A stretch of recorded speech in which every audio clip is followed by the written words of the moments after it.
And still staying in Lagos. Thank you, Ruth, and welcome to Lagos.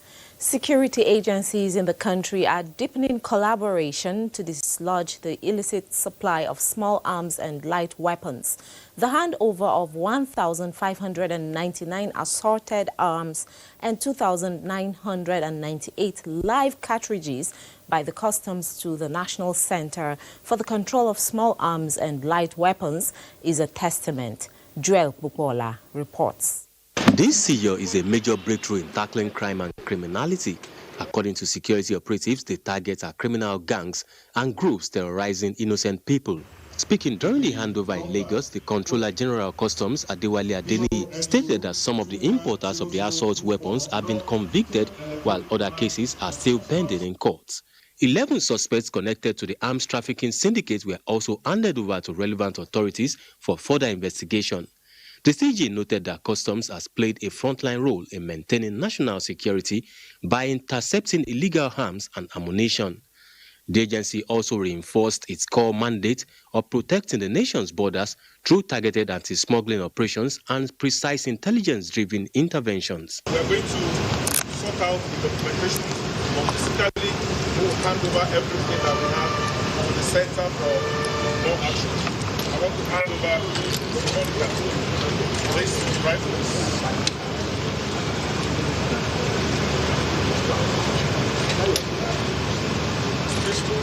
On his part, the National Security Advisor, Nuhu Ribadu, who was represented, commended the collaborative efforts between Customs and other arms-bearing agencies, reiterating the government's commitment to preventing the circulation of illicit arms.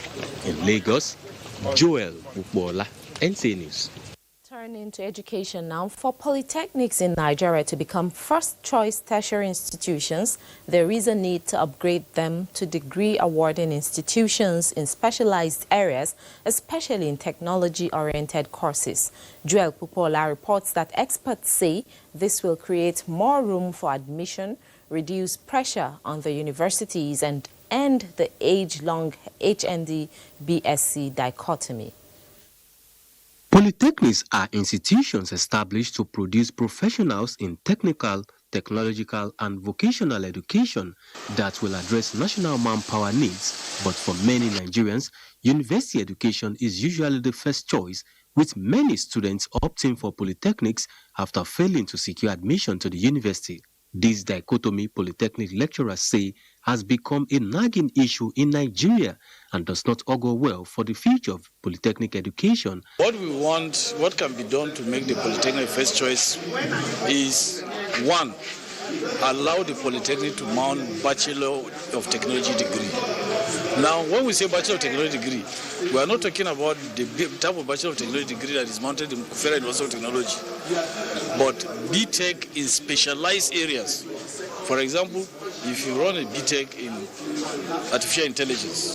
The Senate needs to approve, they need to speed work on the bills on National Polytechnic Commission. We need a commission. And the quality of graduates is merely nearly 80% practical and 20% theory. So the emphasis is on the technical quality, competency, and skill requirement for such category of manpower. That's where I feel, and that's all the time, there is nothing to feel discriminated about. It's just a matter of showing what you can do and what you can offer.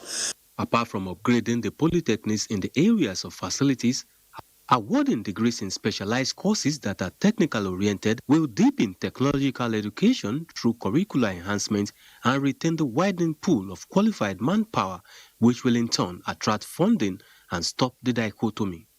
In Lagos, Joel Pupola, NTA News. Those are the stories from Lagos. Our next stop on Nationwide is Port Harcourt after the break. And concealed the nature of his sickness until it was too late. Eventually, after he passed, we discovered he had tuberculosis. Sadly, due to the stigma and discrimination surrounding the disease, he would not speak up or seek for help. His death was a painful reminder that we could have intervened and saved a life if only we had known earlier. Tuberculosis is an airborne disease that primarily affects the lungs. but can also impact other parts of the body. Being airborne means anyone, regardless of their social economic status, can contract it.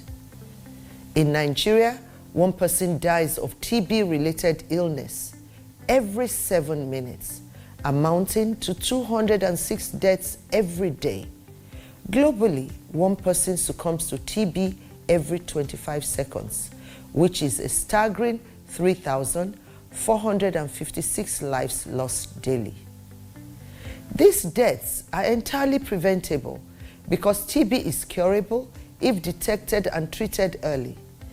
If you or someone you know has been coughing for 2 weeks or more, coughing up blood, experiencing night sweats, or losing weight drastically, it might be TB.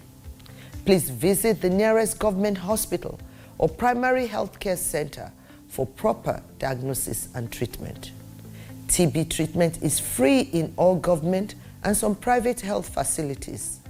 Let us also remember not to stigmatize or discriminate against TB patients or those who have been treated for TB.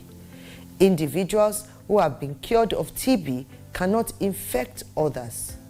I call on all stakeholders, especially the private sector, to join us in the fight to end TB in Nigeria. Together, we can make a difference. Remember, TB anywhere is TB everywhere. End TB by 2030. Yes, we can.